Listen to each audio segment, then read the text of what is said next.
ഔദ്യോഗിക കണക്കനുസരിച്ച് മരണസംഖ്യ 222 180 പേരെ ഇനിയും കണ്ടെത്താനുണ്ട്. തിരിച്ചറിയപ്പെടാത്ത മൃതദേഹങ്ങളിൽ 8 എണ്ണം ഇന്നലെ സംസ്കരിച്ചിരുന്നു. ശേഷിച്ച മൃതദേഹങ്ങളുടെ സംസ്കാരം ഇന്ന് നടക്കും. കൂടുതൽ വിവരങ്ങളുമായി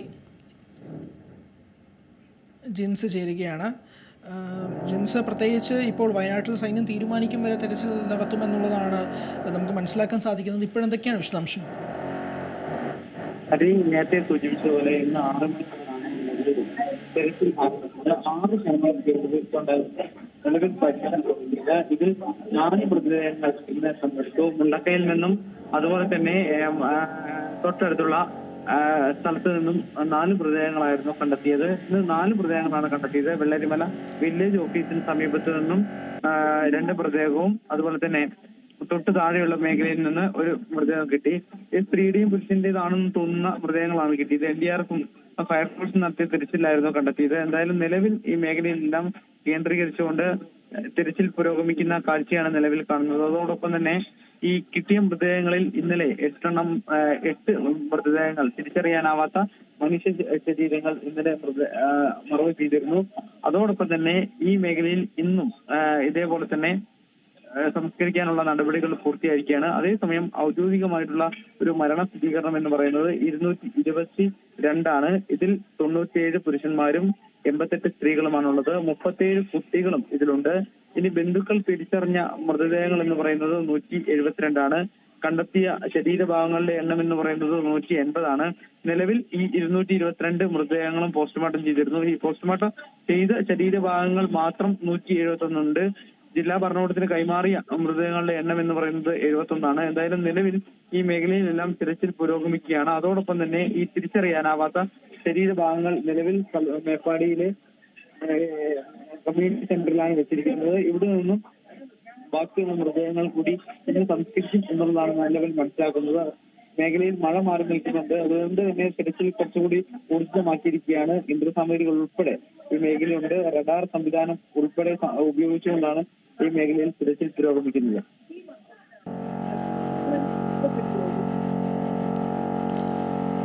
ജിൻസ്, അതോടൊപ്പം തന്നെ രണ്ട് മൃതദേഹങ്ങൾ കൂടി കണ്ടെടുത്തതായിട്ട് മനസ്സിലാക്കുന്നുണ്ട്. ഇനിയും എത്ര പേരെയാണ് കണ്ടെത്താനായിട്ടുള്ളത്?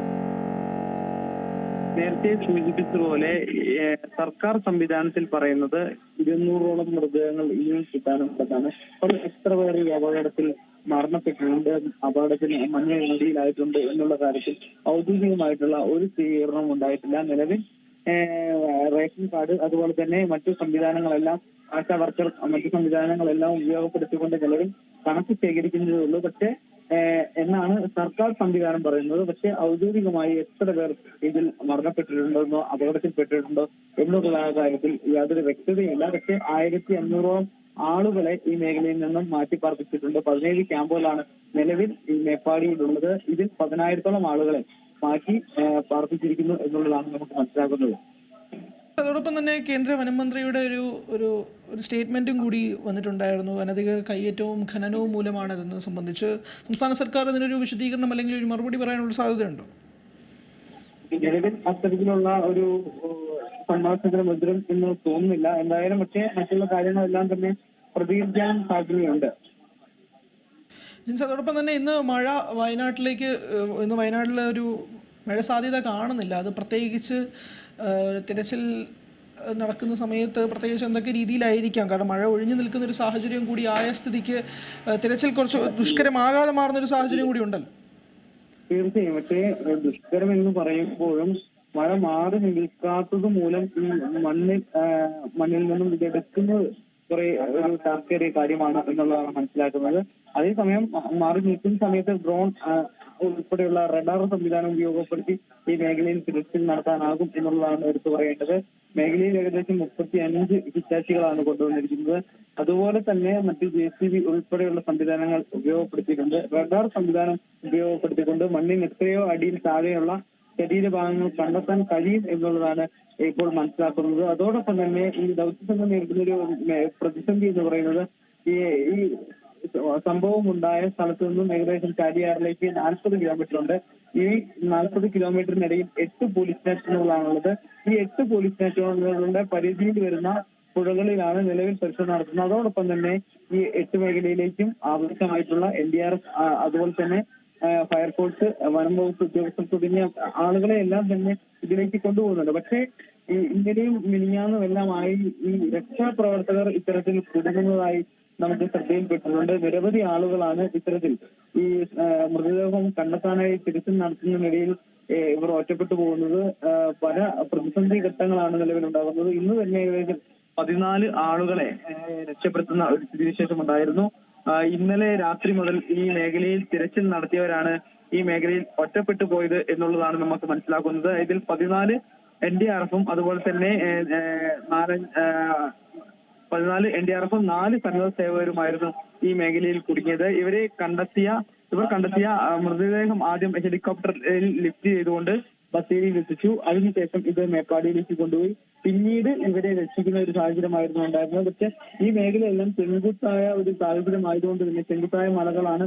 അതുകൊണ്ട് തന്നെ എയർലിഫ്റ്റിംഗ് ഉൾപ്പെടെയുള്ള കാര്യങ്ങളിൽ വലിയ ഒരു പ്രതിസന്ധി നേരിടുന്ന ഒരു സാഹചര്യമുണ്ട്.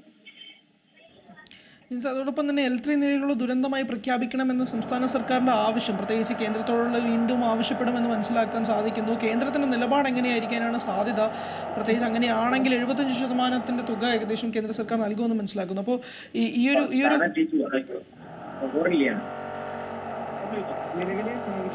നേരത്തെ മുതൽ ഉന്നയിക്കുന്ന ഒരു ആവശ്യം എന്ന് പറയുന്നത് ഈ ദുരന്തം ദേശീയ ദുരന്തമായി പ്രഖ്യാപിക്കണം എന്നുള്ളതായിരുന്നു. കഴിഞ്ഞ ദിവസം കേന്ദ്രമന്ത്രി വന്നത് ഉൾപ്പെടെ സംസാരിച്ചപ്പോൾ പറഞ്ഞത് ഇത് കേന്ദ്രത്തോട് ആവശ്യപ്പെട്ടിട്ടുണ്ട്. ഉടൻ തന്നെ ഇത്തരത്തിലുള്ള ഒരു സാഹചര്യത്തിലേക്ക് അല്ലെങ്കിൽ ഈ ദേശീയ ദുരന്തമായി പ്രഖ്യാപിക്കും എന്നുള്ളതാണ് നിലവിൽ മനസ്സിലാക്കുന്നത്. പക്ഷെ അത് എത്രത്തോളം ഇതായിരിക്കും സങ്കീർണമായിട്ടുള്ള കാര്യം അറിയില്ല.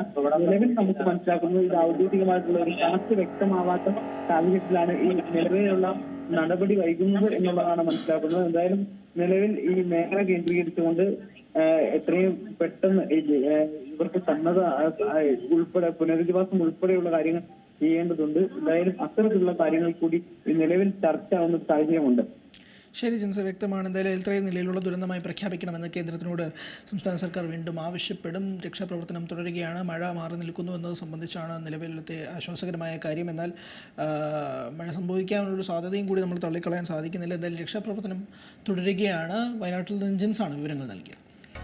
പുതിയ വാർത്തകളും വിശേഷങ്ങളും ഇനി വിരൽ തുമ്പിൽ. എല്ലാ ഡിജിറ്റൽ പ്ലാറ്റ്ഫോമുകളിലും ഇപ്പോൾ Zee മലയാളം ന്യൂസ് ലഭ്യം.